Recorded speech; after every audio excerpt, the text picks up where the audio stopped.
Welcome, everyone. I'm Rob Sahutsky. I'm Sergi Feldman. And I'm Zach Miles. You're listening to Babble of the Beltway.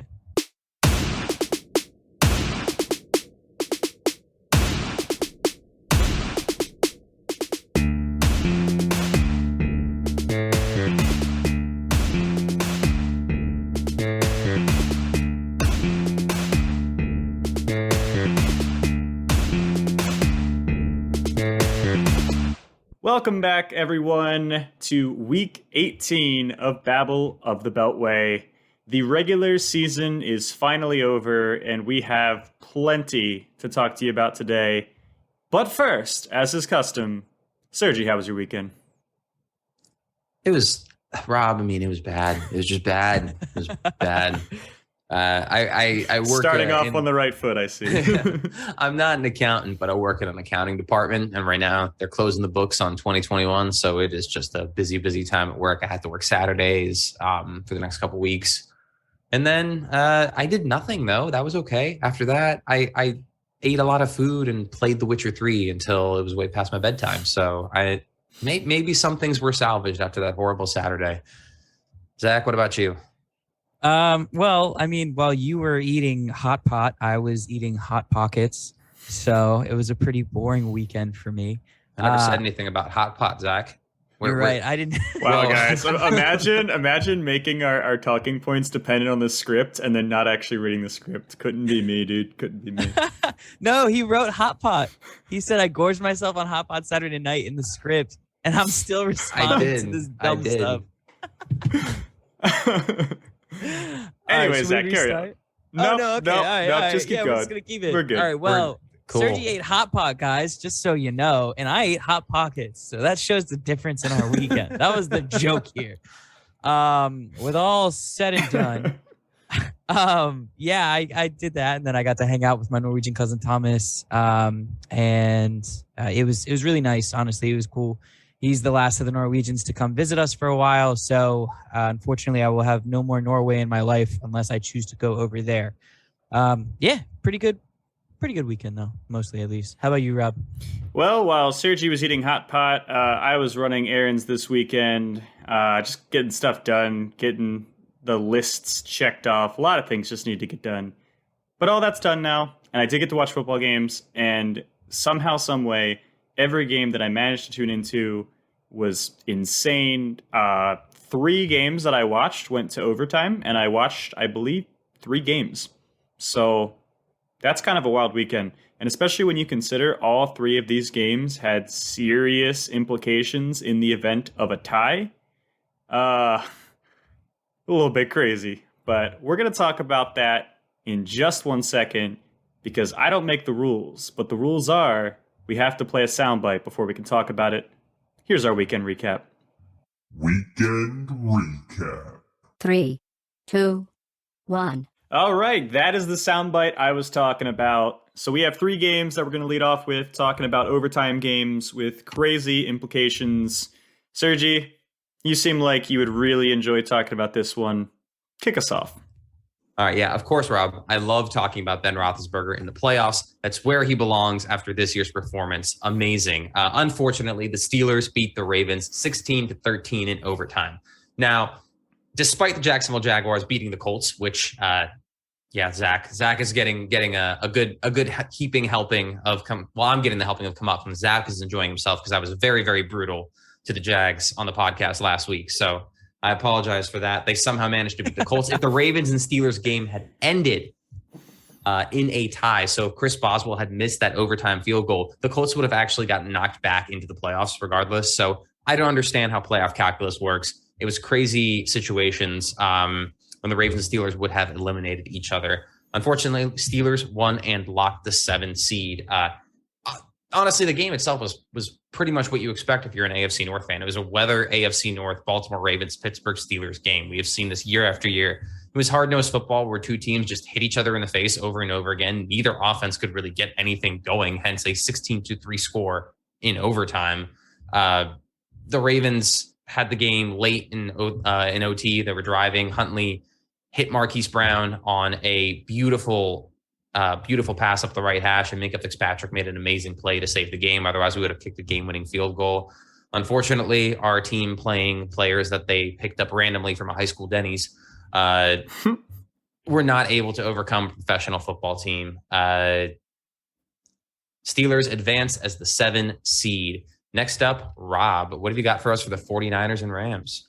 So the 49ers-Rams game was another one of those games that had massive playoff implications. A Ram win would mean a clinched division win. A 49ers win would mean a clinched playoff berth. But what if they tied? Well, here we go again. They would both get what they want. A tie would clinch the division for the Rams and clinch a playoff berth for the 49ers.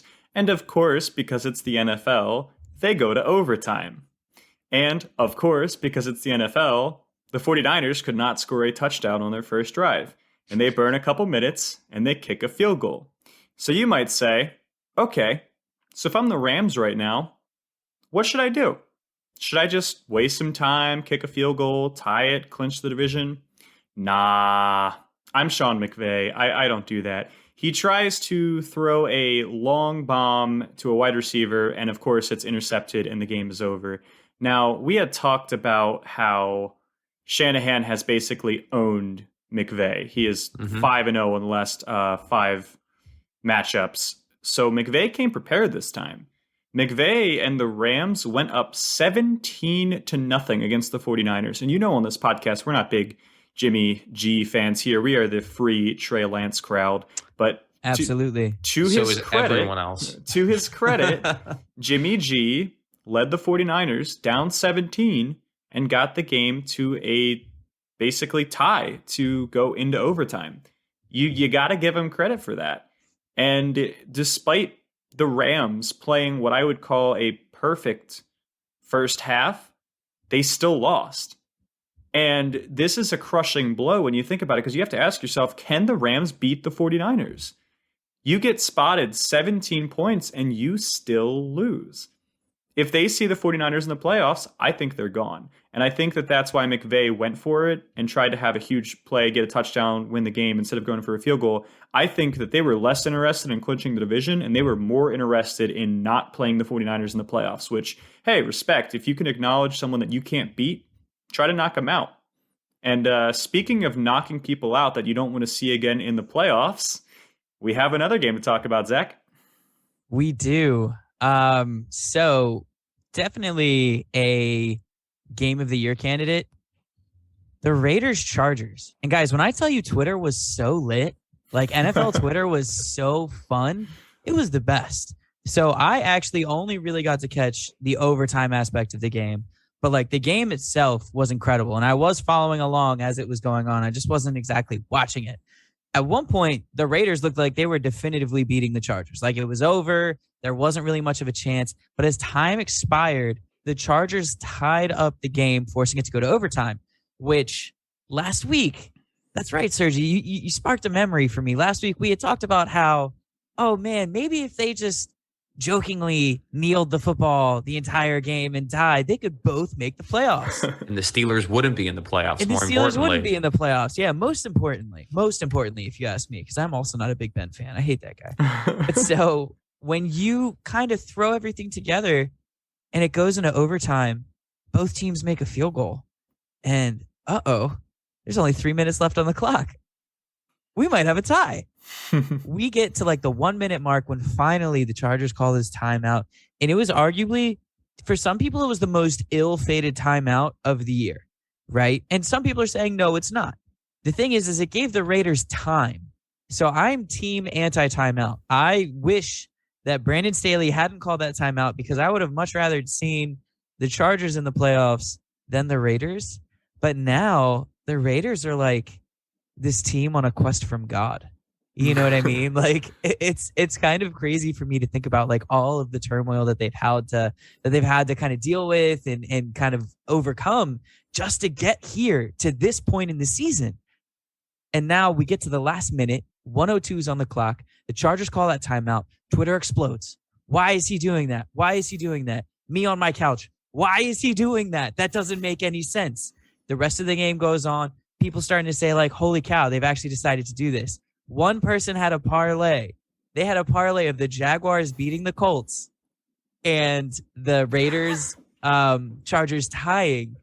And that person bet $5 on it, and they would have made $1,400. That man was one Daniel Carlson kick away from ending up, or arguably one Brandon Staley Chargers timeout away from making like more percentages than I can do off the top of my head with mental math, because I'm just pulling this example out from my brain. You know what I mean? Like, I didn't write it down, so I don't exactly know how much it would have been, but it would have been quite a return. It would have been one of arguably the best returns that somebody could have had on a $5 bet. So at the end of the day, Raiders come out with the win. Daniel Carlson puts it away. Josh Jacobs looked good because the Chargers can't stop the run, and they just don't have a way to be essentially an effective football team when you say, hey, I have a running back who's not 170 pounds or who runs faster than a 4.6 40. Because if you have those things, they don't have an answer. And that doesn't make sense to me, because their defense should have the pieces there, like the talent. Like, that Chargers defense has underperformed so much, which is also crazy because Brandon Staley is a defensive head coach. He's supposed to be having this team be good, but his offense is the only people who was having them in this game. Anyways, at the end of the day, it was an awesome game. Sorry, guys. I have a tendency to rabble a little bit. And the game that I watched the most this weekend was the Washington game, and I was so angry about it. And I'll tell you guys about that later. Rob, go ahead and give us some of these interesting and kind of like more tie-based relevancies for the final week in our actual playoff brackets. Yeah, so things could have been shaken up quite significantly. I mean, we're talking about the Colts possibly backdooring into the playoffs in the most absurd way humanly possible. We're talking about the Steelers and arguably Colts, if they had done that, then getting destroyed by the most insane tie. I mean, if all three of these games ended in a tie, we would have a completely different playoff picture. But somehow, some way, all of the games did have endings. I'm kind of glad that the Raiders kicked that field goal, because we would be having discussions about the integrity of the game for 5 years after this. I mean, I think we all remember last year when the Eagles quite obviously threw a game and that got the Giants eliminated from the playoffs. I think we all remember that, and that integrity of the game was unquestioned. I think it's good. I think it was the right decision. I mean, just knock your divisional opponent out. So I'm happy that happened. With that said, none of these games ended in a tie somehow. I don't know how. But the new playoff bracket will be the bye weeks for the number 1 seeds, the Tennessee Titans, or the Tennessee not Derrick Henrys, apparently, and the Green Bay Packers. The games that we will be seeing is a rematch of Steelers at Chiefs, a rematch of Patriots at Bills, a rematch of Raiders at Bengals, a rematch of Eagles at Buccaneers, a rematch of Cardinals at Rams, and 49ers at Cowboys, which I believe is the only game of two teams who have not played each other. Have they played each other? It's the only original one. No, I think it's the only original. This is the only game. No, it's not. Did they play? Because we played the NFC West this year. Hold on. Cowboys, who is it? Cowboys Niners, right? Yeah, I actually don't remember what happened. Hold on, let me see. Cowboys 49ers. Nope. Sorry, 1 second, guys. We're doing a quick fact check by Bananas. Bananas are being fact checked. Just to make sure. I believe we have one game, regardless, that was not a repeat, which is good. Well, because continue on, Rob, and I'll address it at the end of the... Because that's a game that we'll actually get to talk about, and there'll be relevancy, right? Because everything else is like, we've already seen it before. Is it going to be different? Is it going to be the same? But 49ers Cowboys, assuming they did not play each other, I mean, that will be a very interesting matchup.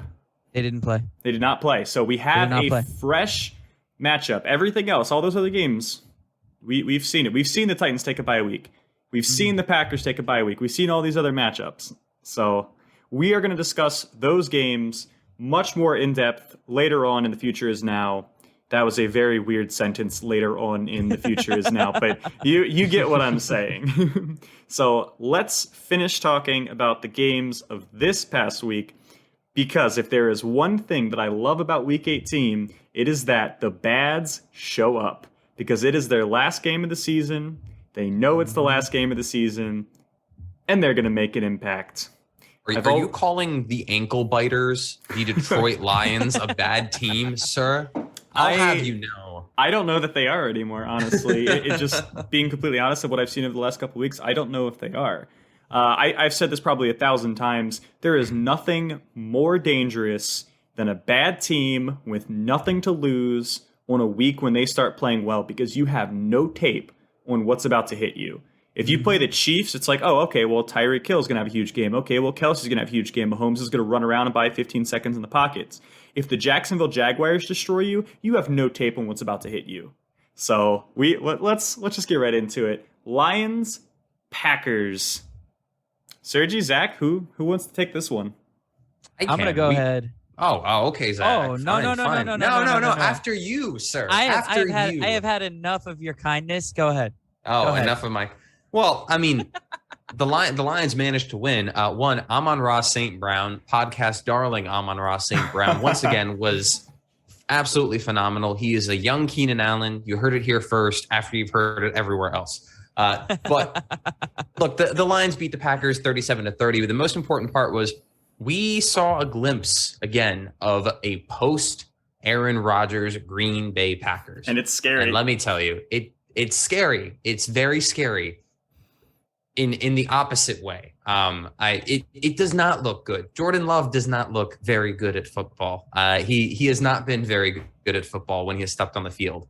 So Green Bay is going to be the bad for the first time since 2006. And the Lions end up one of the most interesting teams heading into next year with the number 2 overall pick. They have an extra first round pick from the Matt Stafford trade, the ability to trade down. I'm curious to see, could the Lions own the NFC North next year? Who has got? I'd like to see it, but I don't know. Zach, take us with Jags Colts before more crazy statements get made. I'll go ahead and I'll talk Jags Colts because the Jaguars are definitely not going to have the AFC South next year. There's a 0% chance. And the Lions are not going to have the NFC North. There's just no way. There's no way. You know what? I'm saying what you said last week when you said there was no way that the Jaguars were going to beat the Colts. So, you know what? But this maybe is next different. year. You had payoff in like a week. 12, I have to wait a year for this months. Payoff. It's not worth it. You do. Well, you're committed to it. So, Okay. Anyways, so the Jags didn't just beat the Colts. You know, like when you beat somebody, you beat them by like 7, 3, 10. They actually like kind of destroyed the Colts 26-11. And it was super impressive because Carson Wentz, who has actually been relatively effective the past few weeks, sucked. He was bad. He was not good. And all he had to do was just beat the worst team in football to try and make it to the playoffs. And there was this really funny TikTok that Rob sent us, and then Sergi sent us because he didn't know that Rob sent it, which is hilarious because Sergi obviously ignored Rob's text. And it was just this guy who was dressed up as Frank Reich and was just like, hey, Carson, we just got to go beat the Jags. Let's go do it. We can do it. Then we're in the playoffs. And then the guy then dresses as Carson Wentz with a little football in his hand, just laughs and goes, ha, ha, ha, and then winks. And that was it. And then it was just like, he was like, no, come on. Like, all we got to do is beat them. He's like, and he was just like, obviously avoiding the fact that they were not going to do it. So anyways, long story short, guys, the Jags are the supreme team in Jacksonville when it comes to the Colts. They have now won 7 in a row in Jacksonville versus the Colts. That's 7 years.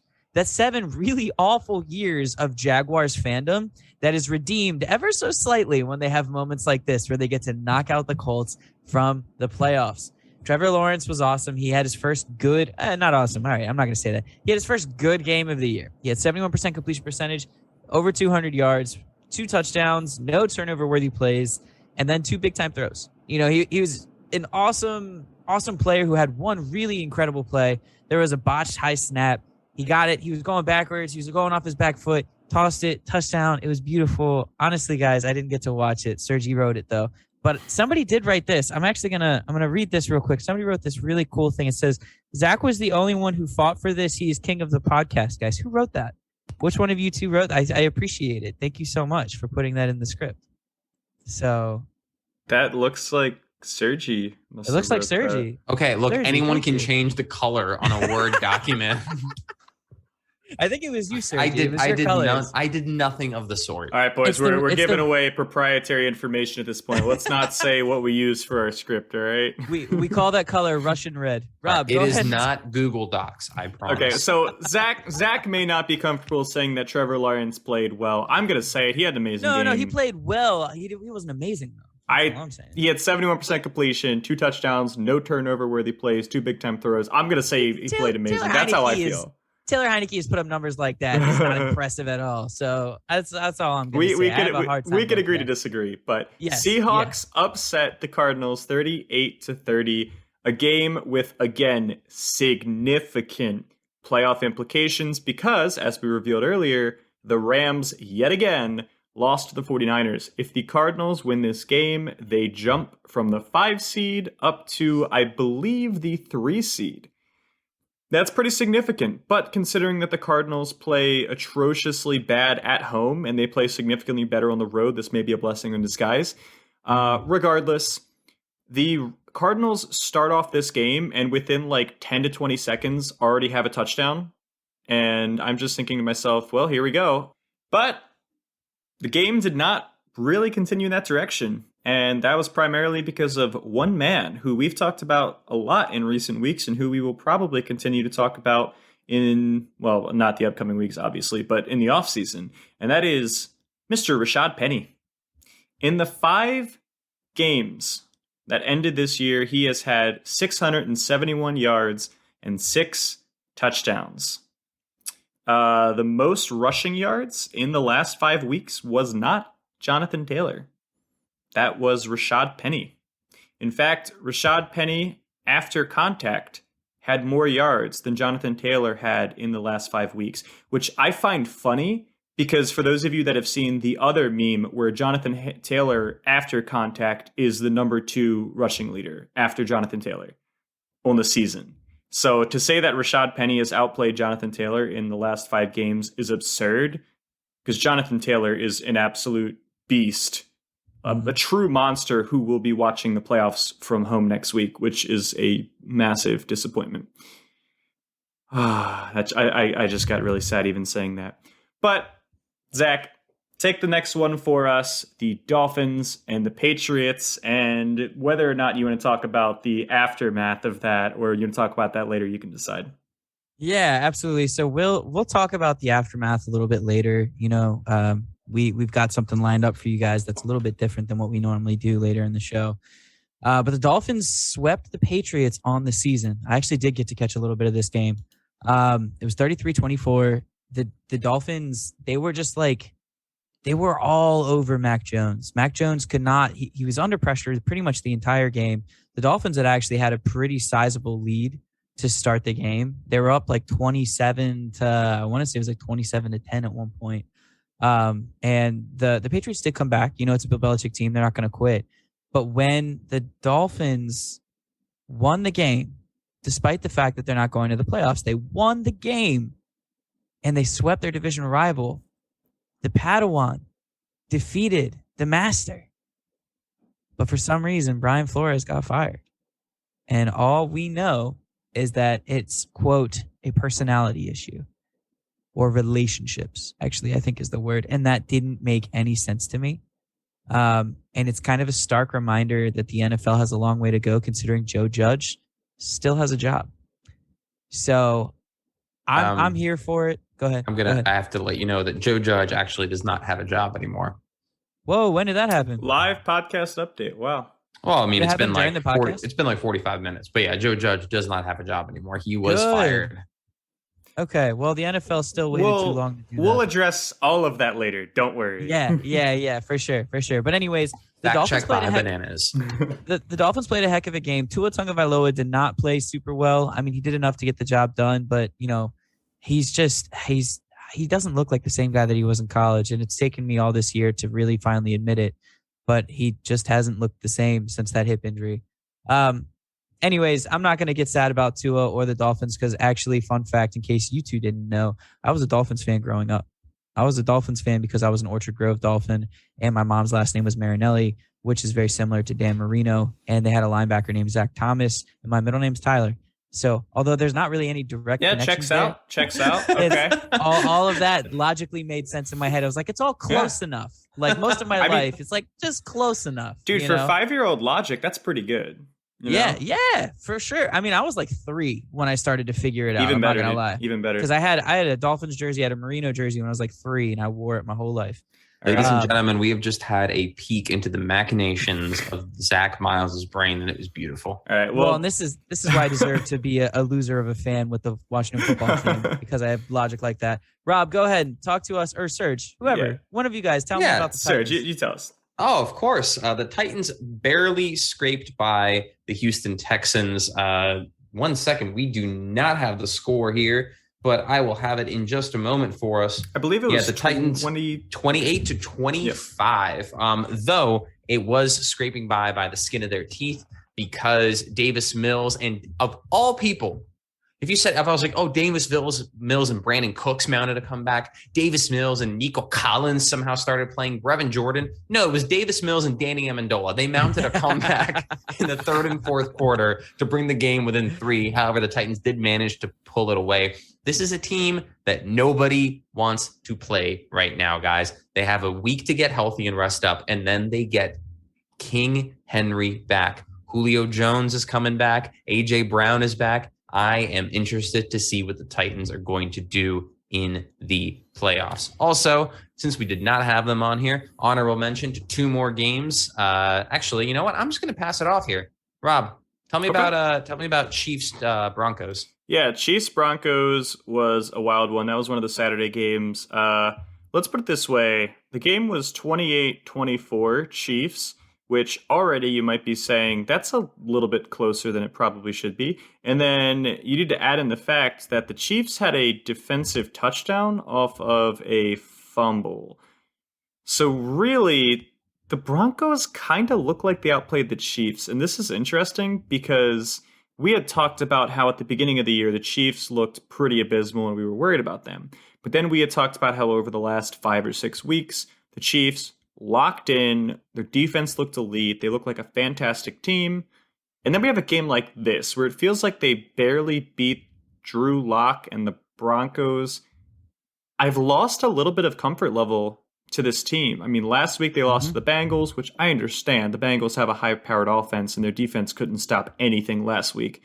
But this week, they got dangerously close to losing to the Broncos. So this one makes me just a little bit nervous. I was very confident that the Chiefs had returned to power, and now I'm not so sure. And lastly, just because I think it's hilarious, Zach, I'm going to ask you to cover the final game for the Cowboys. I'm cool with that because honestly, guys, I know the Cowboys won 51-26, but that doesn't mean squat here. The Cowboys, no, for real. The Eagles, they were playing second and third string players. And the Cowboys, Italy squat. The Cowboys struggled for the first half against Eagles backups. Not just backups, but the backups, bro. Like, they looked bad. Like, they looked big bad. And it's part of the reason why I disagree with one of your choices later on in the podcast, Sergi, with Mr. Prescott himself. Ooh, we're going to have a fight. Let's go. We are. I'm ready. Oh, I'm ready. So, no, man, I just, I'm not a fan of what the Cowboys are doing. Like, I get it. They put up 51 points. So you got to give credit to the fact that they put up 51 points. You have to. It's the same reason why when Joe Burrow dropped, all the, 43 on the Ravens or whatever the second time around, even though he was playing a bunch of like backup players, they're still NFL caliber guys. They have NFL credit to their name. No, but it doesn't count when it's against the Ravens. It matters when it's the Cowboys. That's just how football works, Zach. Come on. My point here is that the Cowboys are not who they appear to be. Just like when they blew out Washington, they blew out a team that didn't put another team to play across from them, really. At least not for the most part. Outside of Devontae Smith getting the Eagles rookie record for receiving, which I loved. And then Jason Kelsey getting some extra incentives by starting the game. So he can get, I think it was like $1 million bonus or $500,000 bonus, whatever it was. You know what I mean? But outside of those things, the Eagles didn't really play a real team here. And I really wanted the Eagles to play the Cowboys in the playoffs because I wanted the Eagles starters to just punch the Cowboys in the face. I wanted them to curb stomp the Cowboys. I don't even root for that type of language, boys, but I wanted it to happen. But now it's not going to happen because now the Cowboys are going to be forced to lose to – who are they playing again? I think the 40 – is it the 49ers or the 49ers? Yeah. They're the only fresh matchup. I cannot wait for Cowboys fans to cry. I want their tears to be put in my Gatorade. That way I can drink them later. That's how I feel. This is going to be really awkward if they win a Super Bowl because I'm clipping that. That's fine. You can clip it. I hate the Cowboys more than anything else. I will verbally fight people, not physically. I am not in shape. All right. Stay tuned, everyone, because we have a whole whopping setup of awards coming right at you after this soundbite. Awards for the worthy. Wow. For this week's awards, don't worry, we have all of our usual awards, the fan favorites, the special awards. But given that it is the end of the season, we feel like we also have to give out season awards. We're going to do it in a similar format to what the NFL does. So up first, of course, Coach of the Year. Sergi, who is your Coach of the Year pick? All right, I'm going with an obvious choice here. Guys, Mike Vrabel. I mean, the Tennessee Titans set a record this year. So the previous record for different players on an active roster in the NFL was 84. Sure, yes, COVID protocols plays a big deal and plays a huge part of it. But the Titans had 92 this year. They lost key players. They lost Derrick Henry. They lost Julio Jones. They lost A.J. Brown. Nikhil Westbrook-Akita, or I don't know the guy's name because Marcus Johnson was a fantasy recommendation at one point on the show, guys. That's how bad the Titans' attrition was this year. So was their like sixth string running back. Exactly. And you know what? They still managed to have a 12-5 record and have the number one seed. You don't get that way unless you have superior coaching. Mike Vrabel's my guy. Zach, what about you? Yeah, no arguments here, man. I mean, not even just that Julio was hurt at one point. He's just washed. You know, he's washed. A.J. Brown was hurt for a large chunk of the year. Tannehill was bad. Like, he was a bottom 20 quarterback. Oh, that's like a lot for starters. I'll say he was like a bottom 12 quarterback for the starting quarterbacks in the NFL this year. I mean, they still found a way to do it after Derrick Henry went down. So Mike Vrabel, he is, in my opinion and in Sergi's opinion, the Babble of the Beltway Coach of the Year. But wait, More. Rob says. There's more. Let's hear it, Rob. What's your thoughts? I'm going to come in here with what I call the sleeper Coach of the Year. This is someone that I have seen getting almost no respect on any of these Coach of the Year recommendations or lists. I have Rich Bisaccia. Now, you might be saying to yourself right now, I don't know who that is. Is that a real coach? Rob, did you just like... Are you like messing with us and you just said a name and all of us are like, who is that? This is a real head coach. Rich Bisaccia is the interim head coach of the Raiders. Now, I need to point out that the Raiders had a strong start to their year, and then the whole Gruden incident happened, right? And then you had the car crash incident, and then you had the death threats incident, and then you had another drunk driving incident, which I was on the Raiders. This man has had to steer a ship through the most troubled of waters that I've seen in a long time in an NFL season as an interim head coach trying to fill the shoes of the Gruden grinder himself, John Gruden. And this isn't a new city, Las Vegas. There's not even Oakland. This guy, I believe, for degree of difficulty, had the highest degree of difficulty. And not only that, he then got this team to 10-7 with a playoff berth. And not only did he get this playoff berth, because he could have gotten this by taking a knee. He decided it's not enough to make it to the playoffs. I'm going to make a statement. And he said, I could 100% go to the playoffs, or I could risk being knocked out of the playoffs. I could risk a blocked field goal, return for a touchdown, and losing the playoffs. I'm going to risk that. Because I'm going to knock out a divisional opponent, I'm going to make a statement, and I'm going to put the league on notice. It's honorable, it has integrity, it's going to get your team to believe in you. I think Rich Bisaccia deserves Coach of the Year. I do want to give a couple honorable mentions real quick to Zach Taylor, Mike Tomlin, and Belichick. The Bengals turned their team completely around to win the AFC North. The Steelers have Big Ben throwing ducks on literally every play, and they're now in the playoffs. And of course, Belichick went from being a joke of a team last year to returning to dominance in a post-Tom Brady era. So those are my honorable mentions, but I have Rich Bisaccia. A little piece here that only Sergi and those of you who have played NFL head coach will know. For NFL head coach Sergi, 100% Raiders post John Gruden would have been the very difficult for like the difficulty level for turning around the roster. All right. Anyways, enough about the coaches, guys. Let's go ahead and we'll start talking about MVP. Is that cool? Let's do it. Zach, all right. Who you got? All right. I'm going to start this, guys. For me, it's the one that makes the most sense. There are some other guys who are deserving, but none of which as much as this man right here, Mr. I'm immunized, Aaron Rodgers. So let's talk about it. The Packers clinched the number 1 seed when there was still a week left of football to play. That's like important as is, you know what I mean? But that's great. So when you have a team that's notoriously good, right? They've made the last 2 NFC championship games, I believe, correct? Like Matt LaFleur is the only coach in NFL history to start off his career with 2 straight NFC championship appearances. And they could end up making it 3 this year. Or maybe it's like he'll be the first one to ever hit 3 if they end up hitting 3. Either way, they come into the season with all of these clouds surrounding them. You know what I mean? Like this kind of like darkness, little smoke issue. Aaron Rodgers is going to be there. Then he's not going to be there. Then he's going to be there. And then he's gone the whole entire offseason. And then Aaron Rodgers comes in and people are like, oh, he's being selfish. Oh, and then Aaron Rodgers is amazing for the first few weeks of the season. And that's despite the fact that they've lost 2 of their starters on the offensive line, longtime Packers, Corey Linsley, and then somebody else. I can't remember who it was. Both of them went to the Chargers. And Nick Brian Bulaga. Brian Bulaga. That's who it was. Yeah. So, you have these guys who like they leave the team, and then that just leaves Aaron Rodgers with one receiving threat being Devontae Adams because everybody else is mediocre and subpar outside of Aaron Jones and A.J. Dillon. So fast forward a little bit.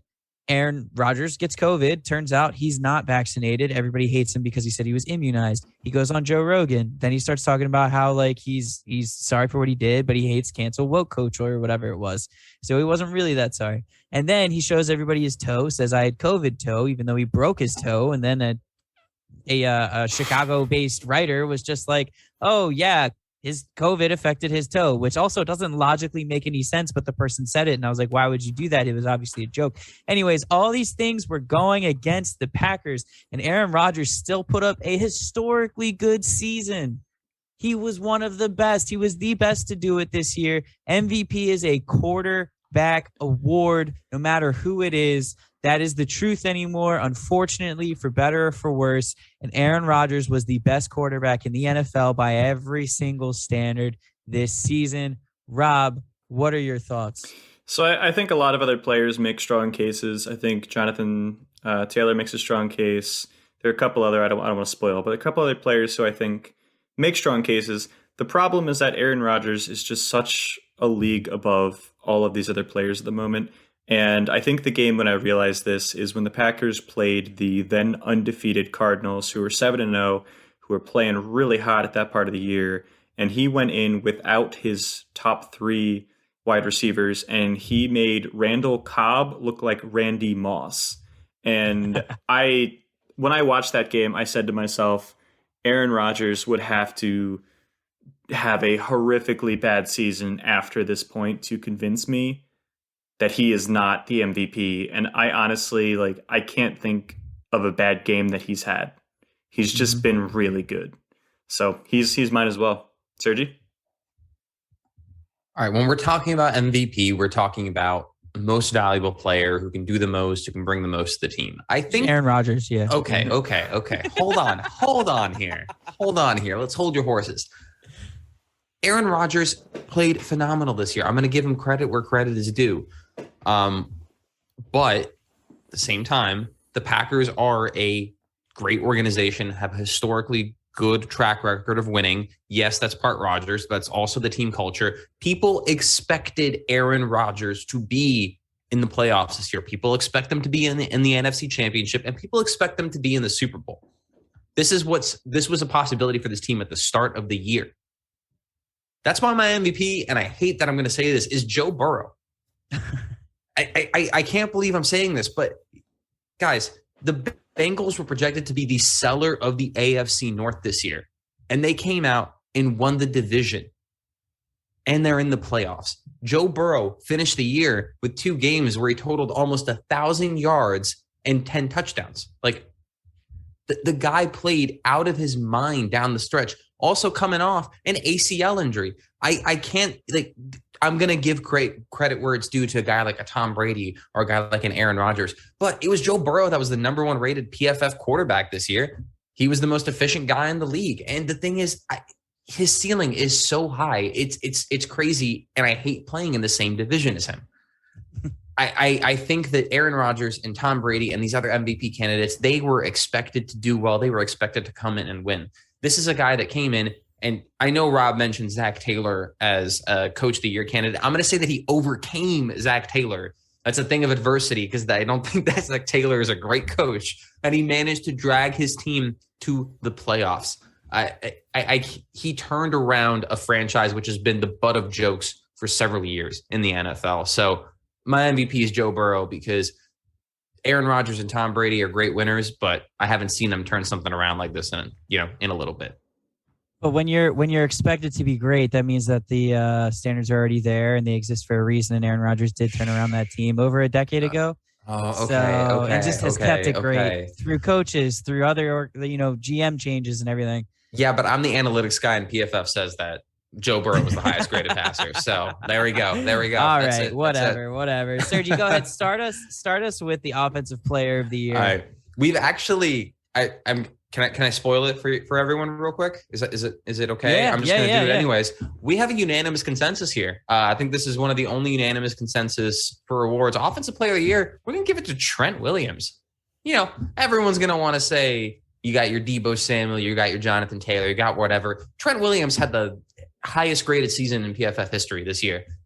Just for some stats about how good he is, in his 15 games and 508 pass blocking snaps, so he blocked 508 times. He only allowed 16 total pressures, which was 1 sack, 6 QB hits, and 9 hurries. When he was blocking for his quarterback only got touched 1.3% of the time, which is crazy because the NFL average is closer to like 7 to 10%. So Trent Williams is phenomenal. He is the best player on the 49ers, and he is worth every bit of that $138 million that they are paying him. Guys, anything else to add here? Nah, man, I hate the football team for ruining that relationship with him, and that will forever, because he was like this good when he was in Washington too. His coach now was one of his coordinators for a while in Washington, Kyle Shanahan. And it's really depressing, but nobody deserves it more. My man's goes by the Silverback, and the Silverback is the true king of the jungle. Trent Williams, congratulations. Yeah, honestly, I think the primary factor here is that if we want to consider all positions to be equal, it has to be Trent Williams. We like flashier quarterbacks always win MVPs, stuff like that nature. Yeah, Jonathan Taylor probably should be it, but I mean, if you want to be the offensive player of the year, I don't know, maybe don't get stuffed by the Jaguars 3 separate times on really critical moments of a game, and you'll win offensive player of the year. So congratulations, Trent Williams.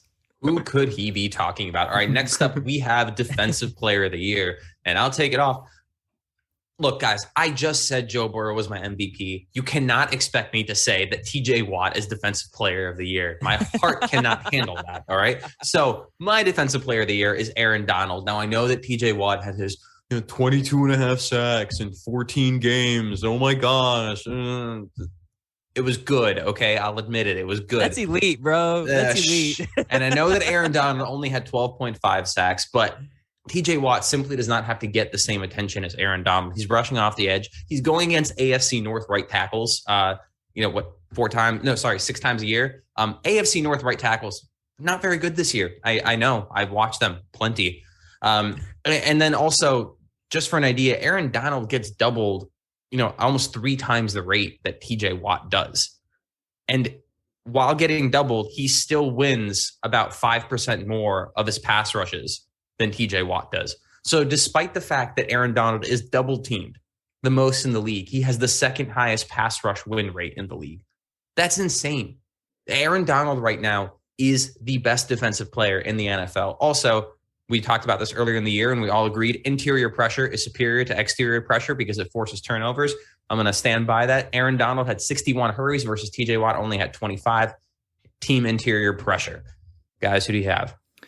Aaron go Donald. ahead, Rob. It has to be Aaron Donald. Because look, at the end of the day, we have a consensus. No disrespect to TJ Watt, but when you're consistently going on 1v1s, that's saying that the offense doesn't respect you. Now, I will argue that I'm usually screeching in my TV saying, why aren't you respecting TJ Watt? You probably should be. But the problem is that the Steelers also have Hayward, right? So they have someone else who's getting the double team. That's why TJ Watt is so frequently getting through with 1v1. Now, I think it's important to remember that 22.5 sacks seems like a lot until you remember that a lot of those sacks are coming from the same games. I believe TJ Watt sacked Baker Mayfield 4 times in a game where Stefanski just didn't game plan at all for Watt. And Watt literally had single him versus a right tackle the entire game.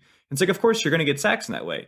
Aaron Donald has been unanimously the player consensus vote #1 all around offense and defense because he's the best, and there's no question. That's like saying, oh, well, we dedicate 5 offensive linemen to this one player every single play, so they have 0 sacks. It's like, if you have to dedicate 5 offensive linemen to one player, they're probably the MVP. It's like it's like that same thing of like, what makes a good corner? Oh, well, Trayvon Diggs is a good corner because he gets a bunch of interceptions. No, Trayvon Diggs is not a good corner because he gets passed at 10 times a game because you're going to get 100+ yards on him every game. The good corners, they get nothing. They get no interceptions because you don't throw the ball to them. So you have to remember when you're talking about defensive players, it's not about stats. Because if you're respected, you won't get stats. You think Revis was getting 30 interceptions a year? No, he was getting like 30 balls thrown in his direction an entire year. That's my rant. Team AJ Terrell over Team Trayvon Diggs. Woo! Yeah, Sergi actually had, also, guys, just for what it's worth, I'm also Aaron Donald. I was going to try and choose TJ Watt just to argue, but like I've already got my full-blown argument set up with Sergi on a later award. And I cannot wait for this, man. I cannot wait because I've got holes to poke in your logic, bro. So anyway, for the next 2 awards, I mean, can we just say them together? Because like this was unanimous consent. We literally did not even put notes on these players because of how clear it was. Right. Yeah. Rookies of the year, offense is Jamar Chase, defense is Micah Parsons. There's no argument. Not close. Not close. We can't even pretend on this show. You know how like sometimes on real shows they like sit there and they pretend like, oh, but what about? We literally have no other arguments. We have no other candidates. It's just those 2.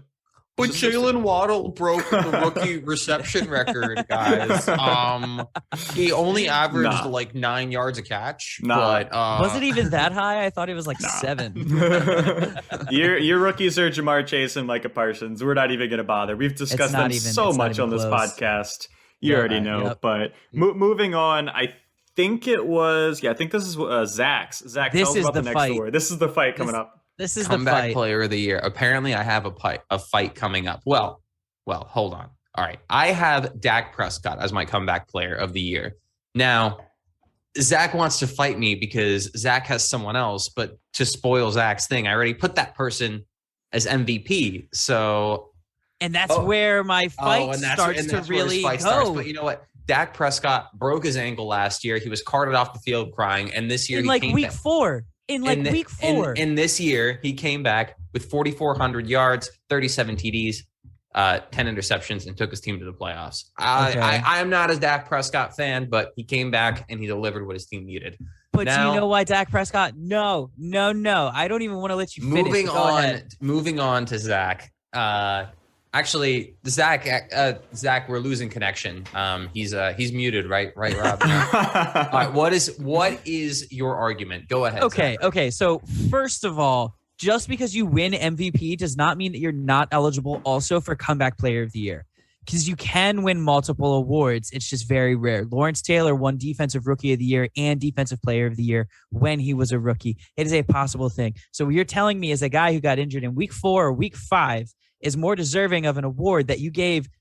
Instead, you gave MVP to the other candidate, and he went out in week 9. So he had less time to recover, and he put up 4,611 yards passing and 34 touchdowns. Sure, he had 14 picks, but he had less time to recover. He had less time to do everything he needed to do compared to Dak, of whom is one of the most overrated quarterbacks in the league, and it blows my mind. So Joe Burrow is the comeback player of the year. There are no arguments, questions, or anything else. Rob, your opinion doesn't matter. So, ladies and gentlemen, this entire time, I have strategically been allowing Sergi and Zach to fight each other because this is my moment where I sneak up, blindside both of them with a third entry, and that entry is the 49ers' Deebo Samuel. Now, Dak Prescott, beginning of the year, did we think he was going to be good?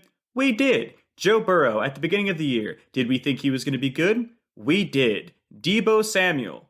Everyone forgot about Deebo. Last year, Deebo was out with like 6 different injuries. He missed more games than he played. And the most ridiculous part about it is that if you look at fantasy football, Brandon Ayuk was considered to be the 49ers' number 1 wide receiver, and he was drafted ahead of Deebo Samuel. That is the biggest travesty that I have ever seen. Deebo does it all. You are comparing rice cakes to apple pie. There is a very big difference here. Okay. So Deebo Samuel, the reason why people thought maybe there wasn't much of a chance for him. Sorry. I love you. This is why we're here. Deebo Samuel can't compare in that situation because it's not like Joe Burrow had 2 elite quarterbacks or 1 elite quarterback and 1 rookie quarterback who was really good behind him who could potentially take his snaps. It's comparing rice to apple pie or rice cakes to apple pie or whatever I said, whatever fat boy thing I said. The reason why it's those things is because the wide receiver position, there are targets to go around to everybody. Yes, Deebo Samuel was awesome. He was practically a running back for half the season. The dude balled out, but Deebo Samuel also has a different situation where he can get volume. He can get things his way. As a quarterback, of course they're expected to be good. They're the only people playing that position. There's not multiple quarterbacks on the field. There are multiple wide receivers. So if Brandon Ayuk falters or hurts his hamstring, it opens up volume for Deebo Samuel. So all I'm saying, Rob, is I don't disagree that Deebo Samuel could be deserving of this, but I don't agree with you. Right, Hear me out though. Zach is George combative Kittle today. Yeah, Someone feisty. Let me actually finish my argument here. So George Kittle injured for a lot of the year. Brandon Ayuk underperformed a significant part of the year. Deebo Samuel Kittle only missed like 3 or 4 games. Yeah, but I mean, he missed some time, but he was still balling out. Deebo was. He had 940 yards. Yeah, right. But the point that I'm making here is that Deebo Samuel balled out because he had to ball out, and he did it in every position. He did it as wide receiver. He did it as running back. Heck, you put him as quarterback. I would have bet on Deebo Samuel. Dak Prescott is out there throwing to an elite wide receiver core. Joe Burrow is out there throwing to an elite wide receiver core. Deebo Samuel had doghouse Brandon Ayuk. Deebo Samuel has one of the best offensive minds in the NFL, scheduling his touches, has him coordinating his touches and creating those opportunities for him when, Dak has Kellen Moore, who's an up-and-comer, but Joe Burrow has Zach Taylor, who Joe Burrow has won 3 of the you yourself, I'm pretty sure, have said that Joe Burrow's wide receiver core is probably the best in the NFL.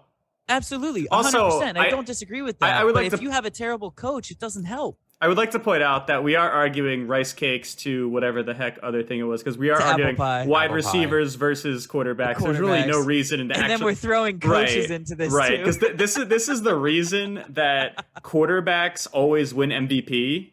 It's because they touch the ball every play. Like, we get it. Exactly. I'm just saying, comeback player of the year. There's no actual criteria here.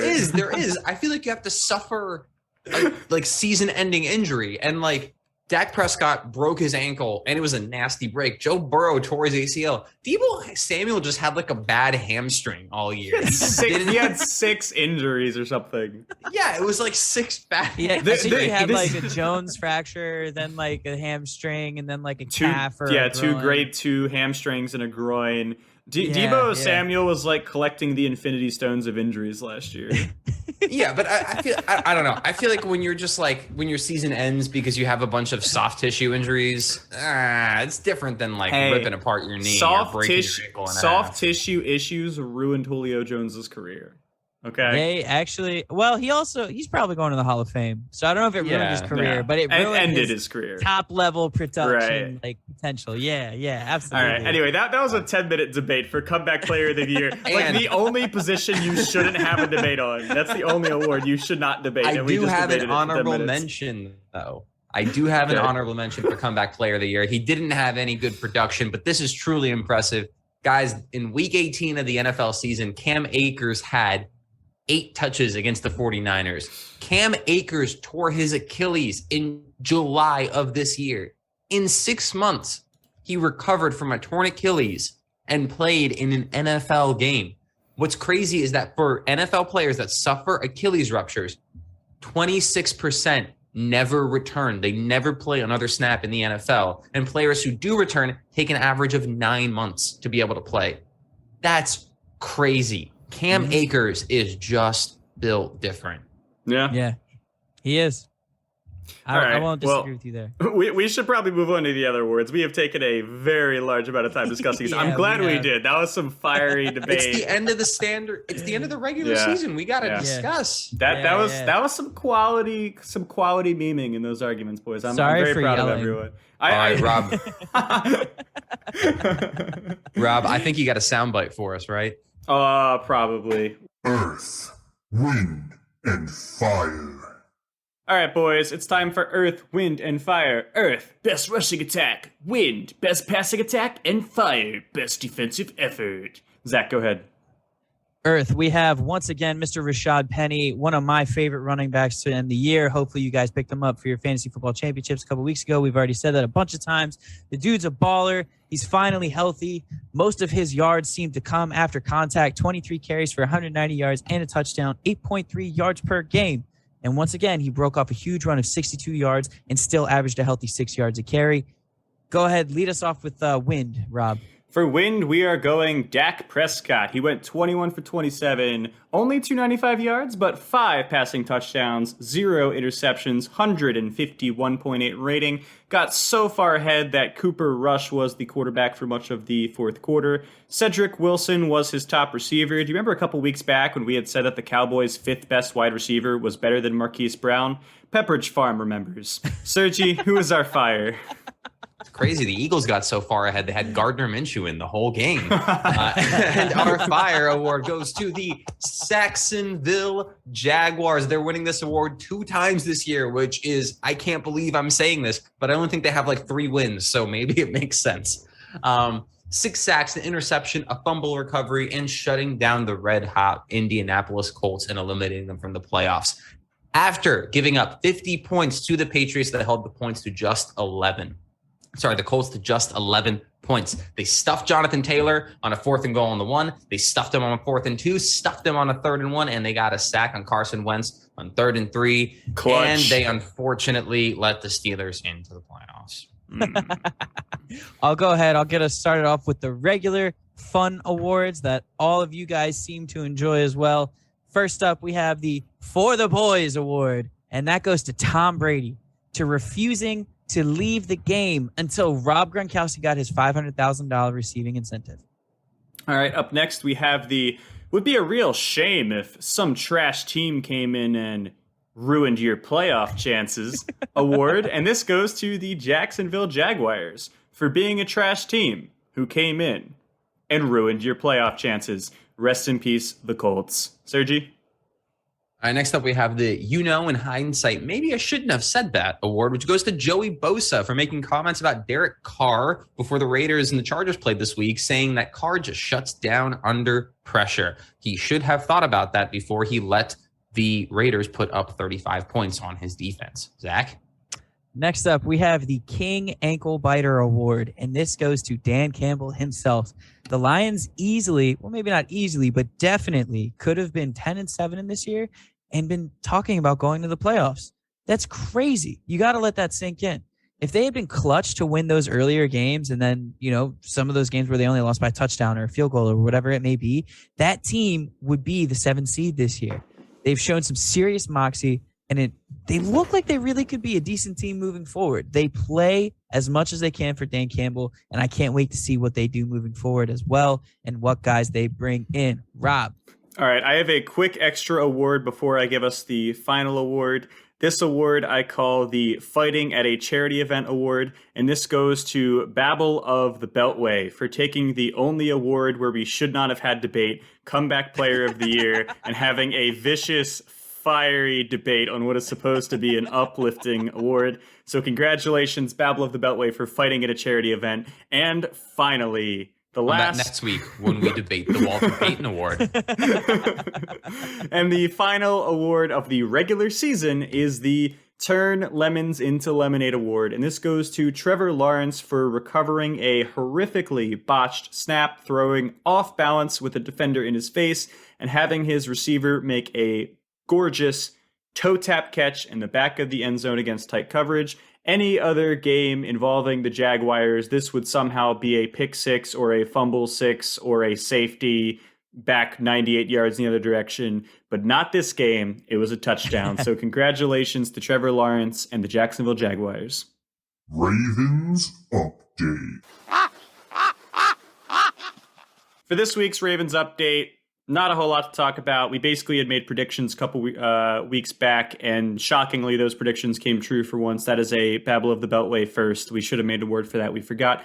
Is what it is. My notes were burn the team, fire Greg Roman. Let's reset, get healthy, go again next year. There's nothing that this team is going to do in the playoffs. We still have practice squatters playing snaps. It's not a good thing. The game itself was painful. It's always bad letting the Steelers in, but I'm glad that we got to kill the false hopes early. Even if we won this game, the Patriots still managed to get swept by the Dolphins somehow, some way. So we would not have made the playoffs anyway. Even if we did make the playoffs, we weren't going to beat Kansas City and Arrowhead, so I'm not really concerned. I would much rather at this point just rather enjoy watching the playoffs instead of having my weekly heart attack being a Ravens fan, because it doesn't matter how good or bad the team is. It's always going to be decided in the literal last play of the game. So I'm happy it's over. Sergi, how you doing? Look, you might notice that I am not too sad about the fact that we lost the Steelers. That is because just the other day on this podcast, I said, I really hope we lose out, go 8-9 and get a better pick in the draft. And lo and behold, our first round pick is number 14 overall this year, which is a great spot to be. Again, there are 3 or possibly 4 bad teams ahead of us that need a quarterback. Now, the quarterbacks in this year's draft are not that great. There is no one who is a can't miss prospect like Trevor Lawrence, because can't miss prospects are so sure and they play so great. And the thing is, bad teams take quarterbacks when they shouldn't take them. And there is a great chance that we could have a top 10 player slip down to us at 14, or we have draft capital to trade down. The Steelers game was the Steelers game. It's the same game that we've watched the Ravens and the Steelers play at least once a year for the past decade. You're used to it. They punch each other in the face really, really hard, and then one team wins by 3 points. I think that sounds about right. So going into this draft right now, I think we have 8 picks.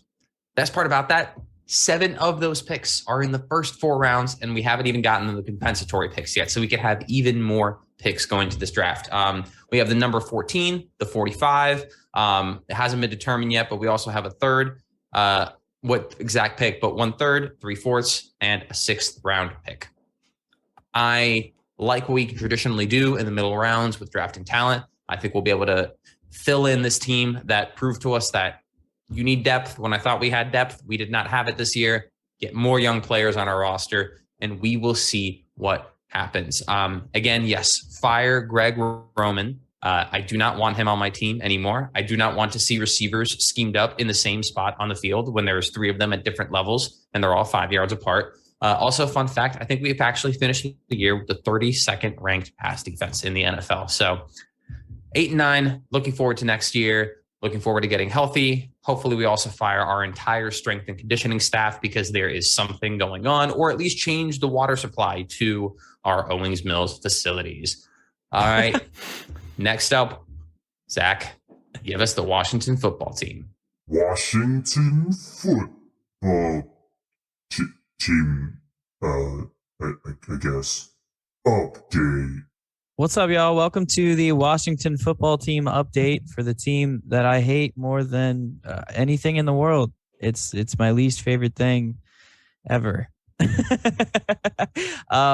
We only put up 22 points on the worst team in football, and that's not a joke. Like the Giants are despicable, awful, stupid, terrible. They don't play good football. Joe Judge got fired, which I'm sad about. They ran a QB sneak on. Dude, I was going to say that. Yeah, I was going to say that. They ran two QB sneaks on third down at separate points in the game in their own red zone, so that way they had a better punting position. A team that does that is all but given up. That's it. Now, they do have 2 top 10 picks, so I guess it worked for them, and Joe Judge was fired, and Dave Gettleman is retiring. So whomever comes into this Giants team is inheriting, honestly, a pretty decent setup to start a franchise. But I'm not here to talk about the Giants, guys. I'm here to talk about that Washington football team that meaninglessly won 4 games straight. When I said they did, I said this all doesn't make sense. They're not good enough to beat the good teams. And lo and behold, they weren't. They fooled you because they beat the Bucs. They didn't fool me. Not at all. So let me go ahead and talk about what they're at. They're at number 11 in the draft. So that's been determined. Last year at number 11, it was Justin Fields. And then right after them, it was Michael Parsons. With the talent in this year's draft, I don't think that we are going to have the opportunity to pick up somebody that good with those picks. Makes me wonder why they still won that game last year against the Eagles. Going into the playoffs as a 7-win team is never a good idea. Ron Rivera, officially 7 out of 10 seasons, has ended in a losing season. I think I said it last week, but I'm saying it again now. So we have 7 picks. They're all our own except for one of our 6th-round picks that were traded back with another team. I can't remember who. We have the 11th overall pick, the 42nd pick, the 73rd pick, the 110th pick, 189, and 227. And knowing how this team is releasing its name on Groundhog Day, this draft should just be another level of Groundhog Day too. AKA, they're going to be bad. It's going to go bad. It all is sad in Washington. Back to your regularly scheduled programming with The Future Is Now. The future is now. The future is now. For our next segment, The Future Is Now, we will tell you who will win the games of the wild card weekend. This one, stakes are a little bit higher than usual, so instead of blowing through the games pretty quickly like we usually do, we'll add just a little bit more discussion. Up first, we have Steelers at Chiefs. Now, these two teams have played each other already, and it was a pretty bad blowout. Chiefs completely dunked on the Steelers. I will add that the Steelers have improved over the past 2 weeks, and the Chiefs have looked wobbly at best. So momentum is not going in the direction that the Chiefs would like to see it. But with that said, I don't think that the Steelers are going to have an answer for a lot of the weapons that the Chiefs have. The Chiefs did rest Tyreek, and by rest Tyreek, I mean he injured himself in the pregame warmups trying to moss a defender practice. It was really stupid, and he hurt his heel. So that could be a factor that plays in the game, because without Tyreek Hill, that is a serious threat that they don't have to answer anymore. But if Tyreek is healthy and they have Travis Kelce, I'm just not sure that the Steelers are going to be able to do anything. I mean, Big Ben is still throwing ducks out there every single play. Defenses are selling out to stop Najee Harris. Deontay Johnson is truly the only threat, in my opinion, on that offense. I mean, Freiermuth has his moments. He's looked decent, but their offense is just not going to put up a lot of points against a defense that plays well. So I'm expecting another blowout, assuming that, again, that the Chiefs are healthy, and the Chiefs will win this game. Who do we have next? Sergi, tell us about our next game. All right, next up we have the Patriots at the Bills. Now, these teams split wins in the regular season, with the Bills and the Patriots both winning at home. If you guys remember the Patriots home game, it was the snowy matchup where Mac Jones threw the ball like 3 times. Literally 3 times. Yeah, literally 3 times. And in the Bills matchup, was a little bit of back and forth, but the Bills managed to just pull ahead on a couple big plays early on, and then Patriots are playing catch up. Though Damian Harris had like 3 touchdowns that game, still wasn't enough to clinch him. I really, this game could go either way. These teams are 2 good defenses. One team is built off of their quarterback in the past. The other team is built off of running the football. I think that both the coaches are great. It really could be a coin flip for me, but I think that this is where winning a division matters. I think that playing in Buffalo it looks like it's going to be 20 degrees out from the last time I checked the weather report for that game. I just think that the home field advantage for the Bills is going to prove superior and give them the edge to win, but this could be going up to a coin toss for me. I can see either team truly coming out on top. So I actually preemptively looked up the weather before you even made that comment, because I think all of us just kind of like linked up our brains at the exact same moment. Buffalo weather forecast for Patriots Bills has single-digit temperatures with a chance of snow. So I think this throws a wrench into things, doesn't it? Because we know Mac who we're Jones picking in weather. passes the ball 3 times, then the Patriots might have a chance to win. Good point, Rob. If there are bad weather conditions, who do you think wins, Sergi? So okay, if it's just cold, I'm still going to have the Bills win. But if it snows, or then the Patriots are going to win. Yeah. Here we go. Mm-hmm. Okay. I can get down with that. I can get down with that too. I think Patriots only win this game with crazy Bill Belichick summoning a typhoon. Zach, you can get down with that. But what do you get down with when you're talking about the Raiders at the Bengals? Man, this is a tough one. Honestly, this felt like a tough game to try and determine, because like Joe Burrow, Jamar Chase, I mean, even T. Higgins, they're all showing as like dominant, potentially generational talents. I don't even think you could say potential with consensus podcast MVP Joe Burrow, right? Yes, yeah, sure. No, even though he wasn't comeback player of the year. I think that it's tough, because the Bengals have been dominant. They've been amazing. They've been so good. But like I said earlier, the Raiders, they just seem to be on like this quest from God. You know what I mean? Like, I'm not even into that kind of thing, but like Derek Carr, that man is like on a connection with something out there, and it's just feeding him, and he is just distributing it to all of the players, and everything's just magical for Las Vegas.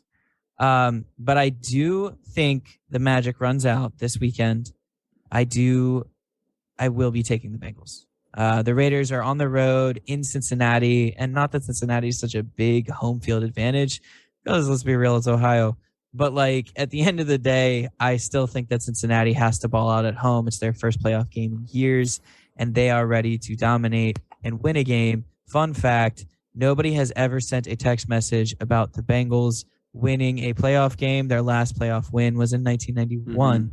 Text messaging started in 1992. Thank you to whichever one of you sent that infographic to us. As you, Rob. I do want to add a quick note here. So Joe Burrow had made a comment about how Cincinnati has nothing to do because there's no bars or clubs or anything, which was a good thing to deter from COVID. I would argue that this is an advantage to the Raiders, because the Raiders have shown that they have a partying problem being the Vegas team. So the fact that they might have to actually be hanging out in hotel rooms and being responsible because Cincinnati literally has nothing to do could be enough to give Raiders an edge. Will that be enough? I don't know. Like how Nate Hobbs got a DUI, and then the coach was like, he's still playing on Sunday. It doesn't matter. Yeah. So that could be one of those weird advantages that comes into play. Up next, we have the Eagles at Buccaneers. Now, earlier in the season, these two teams played each other, and don't let the 8-point difference in the game deceive you. The Buccaneers destroyed the Eagles. Since then, the Eagles have gotten much better, because they discovered that in football, you are actually allowed to hand the ball off to a running back. You see, during the first 9 games of the season, they were under the impression that you had to make Jalen Hurts throw the ball every single play. But now that they're aware of this, they're a new team. After starting 3-6, they went to 9-7. That's a pretty significant improvement, and their team has been much better. The Buccaneers since then have lost Godwin and Antonio Brown. Now I ask you, what is Brady's Achilles heel in the playoffs? Mediocre NFC East teams. They have a history of ruining Tom Brady in the playoffs. All 3 of Brady's losses in the Super Bowls have come to mediocre NFC East teams. The 9-7 Eagles, the 9-7 Giants, and the 10-6 Giants. This game feels like a trap game to me. The Buccaneers, for all intents and purposes, they were outplayed by the Jets 2 weeks ago. And should the Jets not have made terrible coaching decisions and then egregiously bad defense on that final drive, the Jets would have beaten the Buccaneers. I honestly feel like this is a trap game, and I'm going to pick this as the primary upset of the wildcard weekend. I think the Eagles are a scary team because they do the 2 things that you need to be able to do in the playoffs. They run the ball well, and they play good defense. This team is going to steal a win before they're knocked out of the playoffs. I think the Eagles are going to upset the Buccaneers. All right. Next up, we have 49ers at the Cowboys. Guys, I think the 49ers are one of the hottest teams in the NFL right now. They've won 5 of their last 6 games, with their only loss being, I think, by 3 points to Tennessee. The Cowboys right now are 3-point favorites at home. Cowboys have you look at the Cowboys team and they have performed great on all fronts this year, passing, rushing, and their defense has been surprisingly great too. But here's the thing for me. The Cowboys defense has made a living this year off of getting turnovers. In terms of stopping yards, stopping the running attack, stopping the passing attack, they've actually been mid to low end on the yard spectrum. They have not been this elite defense that people think they are. They've been a defense that has gotten a lot of key sacks and a lot of key turnovers. I think that they're also playing against the team now that they might not necessarily be able to just run up the score on to start the game. The 49ers also have a pretty solid squad.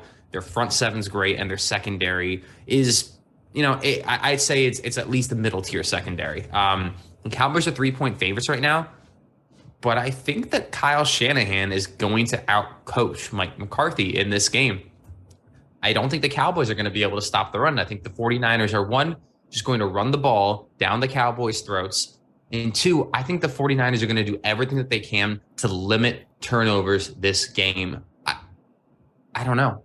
This is one of those situations where I could just see Deebo Samuel burning Trayvon Diggs for 150 yards because I just don't think the guy has the athleticism to keep up with him. Not to mention, a lot of the ways that these teams are getting turnovers, that the Cowboys are getting turnovers, our teams, is when teams are shooting deep. They're trying to get the deep pass. They're trying to get the ball downfield. Sure, the 49ers can do that, but they can also put Deebo Samuel in the backfield and have him run the ball. They can give him a wide receiver screen, and he can take that to the house. I think the 49ers are a team that is built to stop a team like the Cowboys, and I think that Kyle Shanahan is a coach built to stop Mike McCarthy. I'm going to go in favor of the 49ers for this one. So next up is the Cardinals at the Rams. And I actually don't have too much to say here. Mostly my analysis of this is like, it's in division. It's going to be really hard for anybody to really determine how this is going to go. It's going to be a coin flip. Exactly, Rob. Exactly. I wish you guys could still see the video on this stuff, but nobody watched the YouTube. So that's why we did that. It's probably for the best. It probably, yeah. I've gained a lot of weight. My head shaved looks weird. I shaved my face. I look like an egg right now, like a fuzzy egg. But no, all jokes aside though, y'all, like Arizona has been really disappointing. They've lost 4 of their last 5 games. The only game that they didn't lose was actually against Dallas. And my opinion of Dallas is they're not as good as their record, and they're not as good as, their contracts. So ultimately, I don't think that the Cardinals stand that much of a chance. Now, the Cardinals are better on the road, as we were saying earlier, but I don't think it's going to be a significant difference. I think that the Rams are going to find a way to elevate their ability to play offense this offseason. They have an elite defense. There's no questions about it. But really kind of one of the biggest issues for the Rams has been Matt Stafford and his turnovers. I think Sean McVay with Matt Stafford going into the playoffs, it's not just going to be like, oh, let's just keep doing the same thing that we've been doing. It's going to be, all right, here's our opportunity to show everybody this is why we did this. This is why we went and traded for Von Miller. This is why we traded for Matt Stafford. This is why we handed, a Brinks truck level contract to Jalen Ramsey and Aaron Donald. Like, we are going to do this. And I genuinely think that the Rams are in a situation where it's not even like a put up or shut up, but like they have their backs against the wall. Because if things just don't go well, what are you going to do? Continue to be just above average and lose? Nah, somebody's going to want change soon. They need to win. They have to win this playoff game, and I think that they will. I'm going Rams. There you have it. Those are our picks for Wild Card Weekend. 4th and miles. Shameful display! A shameful display! For our last segment this week, it would not make sense to do any fantasy football stuff anymore because we're in the real playoffs, not the fantasy playoffs. There's nothing to talk about anymore. Stats are cool, but they no longer matter. All that matters now is who wins games. Because in the NFL, when you don't win games, your head coach gets fired. And that is what this segment is going to be dedicated to, because we have some updates. Monday, the notorious Monday, where head coaches have their heads roll from the guillotine of angry ownership. It's called Black Monday, right? Yeah. I think that's the name they call it. It's not Cyber Monday? Is that something else? Okay. No, that's something else. So, but before we get started on the firings, it is important to notice that, that Urban Meyer and John Gruden, of course, did not make it through the season. They were fired mid-season for behavioral issues. And I mean, I guess in Urban Meyer's case, literally every single thing about him is the reason he got fired. But for John Gruden, behavioral issues. We did finally have our first performance and purely performance-based firing in Vic Fangio of the Denver Broncos. He was very upset that the Ravens ran the ball at the end of the game to get their 100-yard rushing record, and I bet he is even more sad now that he will be rushing to the unemployment line. Fun fact, in a study done by, not a very serious study, but the hottest head coaches in the NFL, where I'm pretty sure women had to rank just like any head coach in the NFL off the first 10 pictures they found of them on Google. Wasn't Fangio Vic Fangio was ranked as the ugliest head coach in the NFL. Yeah, they needed to get rid of him, man. I little hint to everybody: if Peyton Manning ends up being in an ownership group for the Broncos, because they are being forced to sell this team here in the next couple of weeks, and they want to be able to announce their owner soon. If Peyton Manning is part of an ownership group for the Broncos, I will become a Broncos fan. That is an official statement by the one and only Zach Miles. I have receipts about you becoming a Jacksonville fan. I heard Jacksonville Jaguars. Who and then you called me a bandwagoner, and I was just like, I can't. All of a sudden, now that things are getting better, I can't. I got to go to a team that's struggling. So who better than somebody who just fired their head coach? Are things getting? Wait, hold on. The Broncos are struggling. Yeah, the team that might land Payton. Sorry, that might land Aaron Rodgers or Deshaun Watson in the offseason. Time out. Let me explain something. Jerry Jeudy finished with less receiving yards this season than Henry Ruggs. If that doesn't indicate that there's something wrong in that team, then I don't know what does, because the team is not very good right now. They have some pieces. But also my good buddy Jeff is a Broncos fan, and nothing would make me happier than being able to rejoice with him about the successes of the Broncos. So we're going to move on from Vic Fangio because he deserves to be fired. If you don't mind, can I just knock out 3 with one fell swoop? Because, I mean, let's be honest, there is one head coach firing that we're probably going to spend the rest of this segment talking about. Yeah. So let me just go ahead and say Matt Nagy and Ryan Pace, the Bears Thank goodness. head coach and GM, Thank goodness. cleaned Justin house. Fields. Mike Zimmer and Rick Spielman, clean house for the Vikings. Free Joe Justin Judge Jefferson. and Dave Gettleman, Giants, clean house. Is anyone surprised about any of these three teams? The Giants, the Vikings, Absolutely Bears? not. No, some of the reports coming, like Mike Zimmer has been a decent coach, but like every time I watch this guy speak, I'm just like, I don't know how this guy, anyone cares about him in the locker room. He just seems like such a jerk constantly. Yeah. And now all these reports coming out is just like, none of his players like them. No one in the organization liked them. Personality issues, leadership issues. I was actually wondering, of those 6 firings for those 3 teams, the only one that I was not sure about was, why was Rick Spielman fired, the GM for the Vikings? Like, I believe, I guess culture, but I believe that their talent is there. So the talent is there. The problem is that because of him, they have Kirk Cousins. And I even wrote the joke in here, you should never marry yourself to your cousins.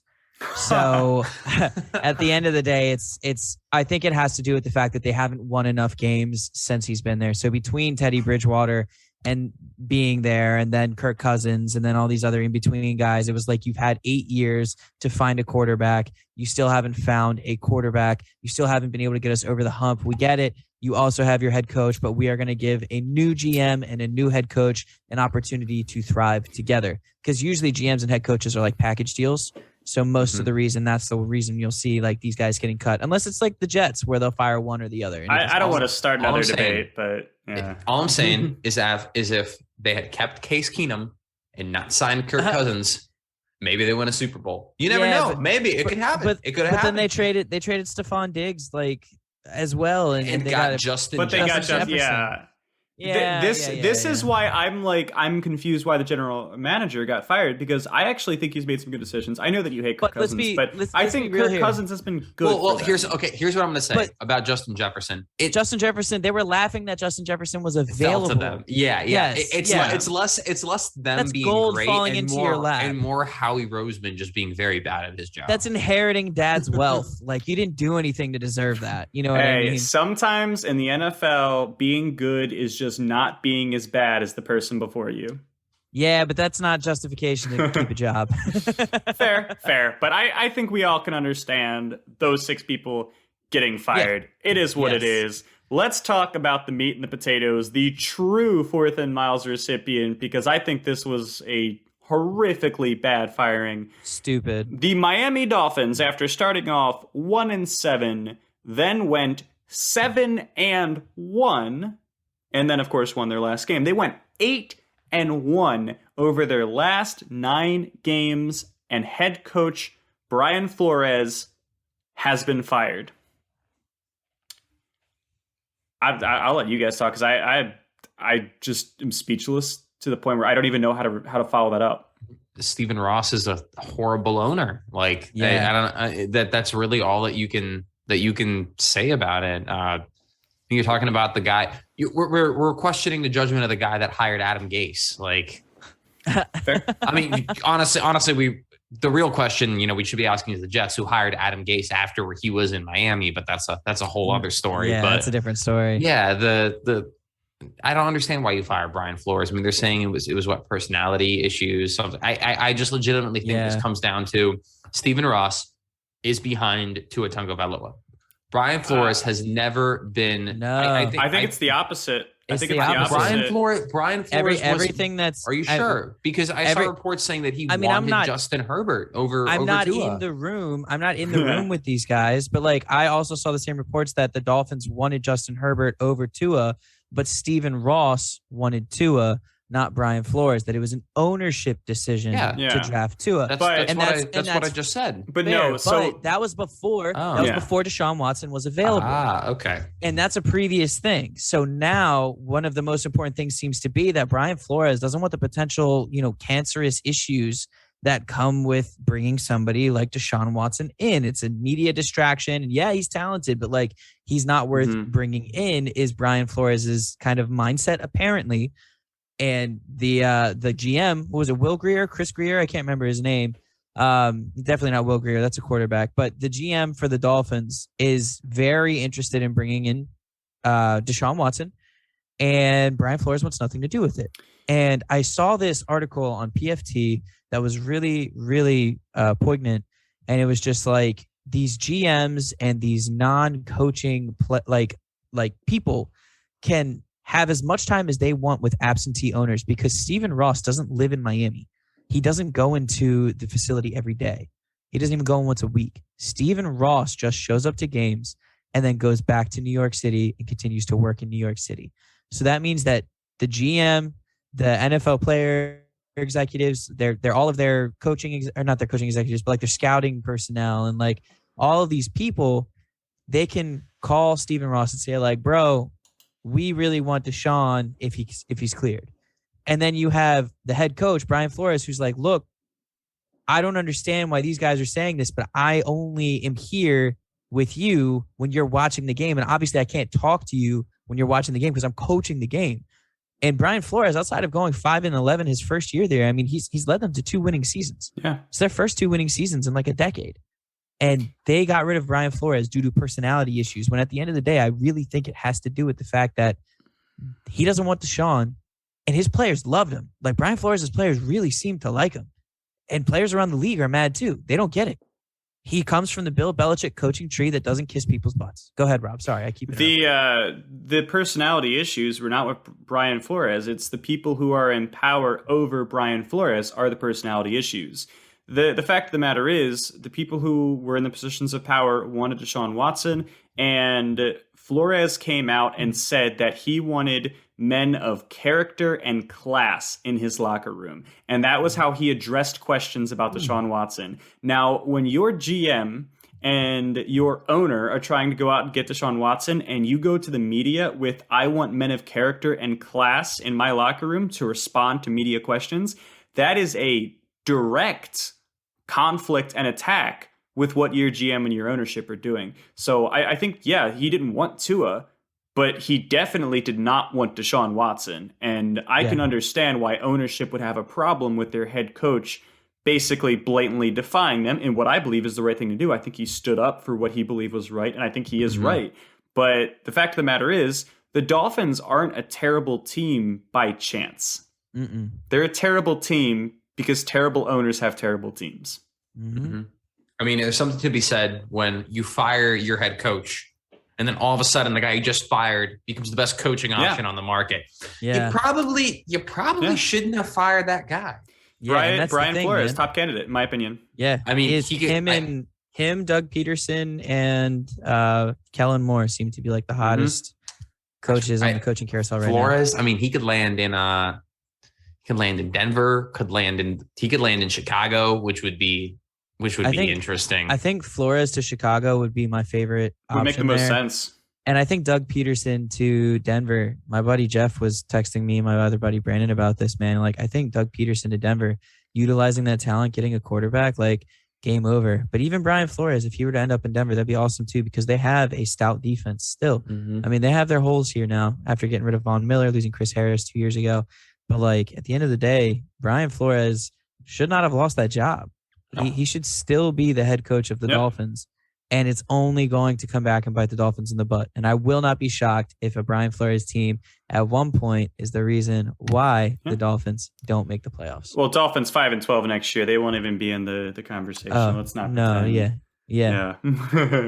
Unless they get Deshaun Watson, and then they'll be 4-13.